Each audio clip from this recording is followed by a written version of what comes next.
Pralka las. Dekle pri toaleti. Kip Pralka las iz leta 1957 je narejen iz marmorja. Štrekelj je bil mojster obvladovanja kamna. Na Štrekljev opus sta najmočnejši pečat pustila profesorja Frančišek Smrdu in Boris Kalin. Oba sta kot diplomanta Zagrebške akademije svoje vzore črpala pri Ivanu Meštroviću in korčulskem mojstru obdelave kamna Franu Kršiniču. Smrdu je pozneje Štreklju tudi zaupal klesanje lastnih kiparskih osnutkov in s tem izkazal spoštovanje do njegove spretnosti v obdelavi kamna.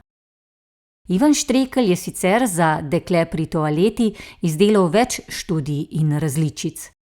Telo upodobljene ženske je zaobljeno, mehko, v čepečem položaju, da so zakriti njeni ženski atributi, le z dolgimi lasmi je poudarjena ženskost.